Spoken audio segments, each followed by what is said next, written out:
Pemirsa Lingkar Jatim, PT Sumberdaya melaporkan sejumlah badan usaha ke Kejaksaan Negeri Bangkalan, Kamis tanggal 15 Juni tahun 2023. Pelaporan sejumlah badan usaha tersebut dilakukan karena perjanjian antara PT Sumberdaya dengan sejumlah badan usaha itu tidak sesuai, sehingga merugikan uang negara, dalam hal ini PT Sumberdaya sebesar 23 miliar rupiah.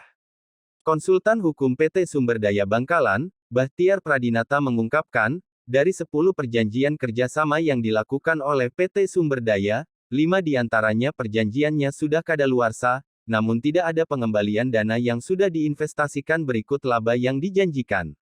Lebih lanjut, Bahtiar mengatakan, laporan lanjutan itu dibuat untuk membuka kembali dugaan kasus korupsi yang sudah di SP3 tersebut. Sebab menurut sepengetahuannya, alasan kejaksaan menghentikan penyidikan kasus tersebut karena perjanjiannya belum berakhir. Selain itu, Bahtiar menjelaskan, perjanjian dengan PT Tanduk Majeng adalah PT Tanduk Majeng meminta BUMD, dalam hal ini PT Sumberdaya, untuk menyertakan modal sebesar 15 miliar rupiah, yang dijadikan 3 termin dan semuanya sudah diterima oleh PT Tanduk Majeng. Dengan apa yang telah disampaikan oleh Pak Kasih barusan, kami menghormati. Namun demikian, laporan lanjutan yang kami berikan ini, yang kami saat ini layangkan itu terkait dengan penanganan dugaan tindak pidana korupsi yang menelan kerugian 15 miliar.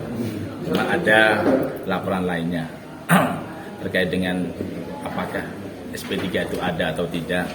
Andaikan ada, sesuai dengan KUHP, SP3 itu bisa dibuka kembali apabila ada bukti baru atau novum baru. Makanya kami kan membuat laporan lanjutan ini karena kami mendengar bahwasanya SP3-nya alasannya karena perjanjian belum berakhir. Kalau ada alasan lain, kami siap untuk memberikan data-data atau bukti-bukti baru yang sekiranya diperlukan untuk membuka SP3 itu.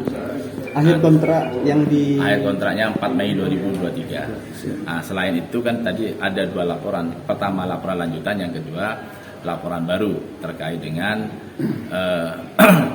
yang dugaan kami menelan kerugian negara juga.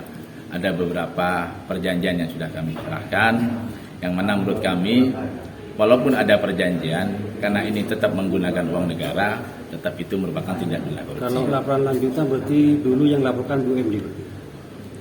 Walaupun itu bukan BUMD yang melaporkan, tapi karena ini menyangkut kerugian negaranya dari BUMD, kita bisa membuat laporan lanjutan. Kalau yang pertama laporannya terkait dengan apa? Sama, juga tindak pidana korupsi.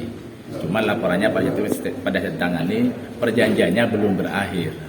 Namun dari pihak penyidik kejaksaan sudah menaikkan status pada status penyidikan, kemudian di SP3. Sehingga kalau sudah berakhir perjanjiannya, tinggal buka kembali, tinggal menentukan siapa tersangkanya. Nanti bisa dijelaskan siapa saja Pak yang terlibat? Kalau laporan yang baru ini, yang kami hanya melaporkan jadi BUMD yang lama sama pihak-pihak terkait yang terlibat di dalam PT Tanduk Majeng. Siapa saja tersangkanya, itu kami serahkan kepada penyidik kejaksaan. Karena kami bukan penyidik, jadi kami tidak bisa menentukan siapa yang akan dijadikan tersangka. Menanggapi laporan tersebut, Kepala Seksi Pidana Khusus Kejari Bangkalan, Fahri mengatakan, pihaknya akan menelaah laporan tersebut untuk kemudian menentukan langkah selanjutnya. Terkait penyidikan dugaan kasus korupsi PT Tanduk Majeng, dia tidak menjelaskan secara rinci dengan alasan masih baru menjabat sebagai Kasipitsus Kejari Bangkalan, sehingga belum mengetahui materi SP3 kasus tersebut.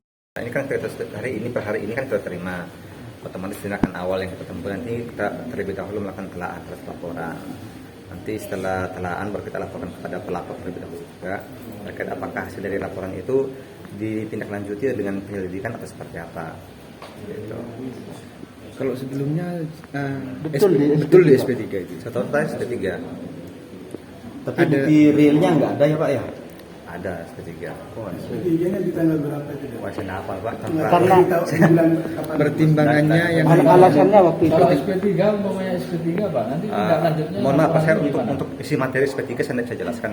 Karena pertama, saya ini pejabat yang baru. Nah, jadi kurang lebih tidak mengetahui secara persis dan detail terkait masalah isi materi SP3. Ya, tidak masalah, bukan seperti itu maksudnya. Kalau sudah SP3 berarti kan sudah ditutup kasus ini. Ini kan ada Ya, pengaduan lagi. Makanya tadi saya sampaikan kan, ini kan ada pengaduan baru sama yang lanjutan. Kita telah lebih lanjut. Nah, ketika terdapat alasan untuk dibuka kembali, kita buka kembali penyidikan. Seperti itu. Jadi mungkin gini teman-teman media, pada siang hari ini intinya Kejaksaan Negeri Bangkalan sudah menerima berkas-berkas berikut lampiran-lampirannya tadi itu. Jadi kami mohon waktu dulu untuk nantinya akan dipelajari lebih lanjut. Untuk progresnya tentu kami nanti akan segera berkoordinasi dengan tim hukum.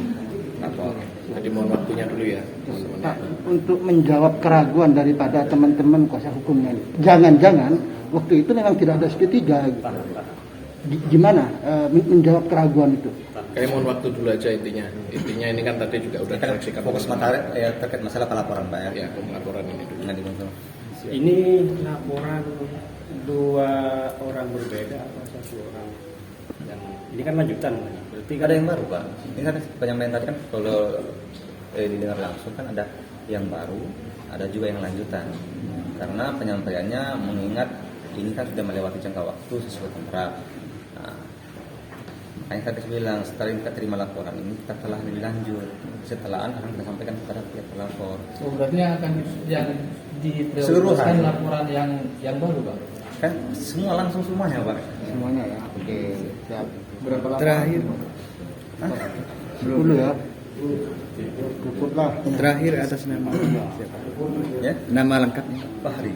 Fahri. Sebagai Kasih Khusus. Dari Bangkalan, tim liputan Lingkar Jatim memberitakan.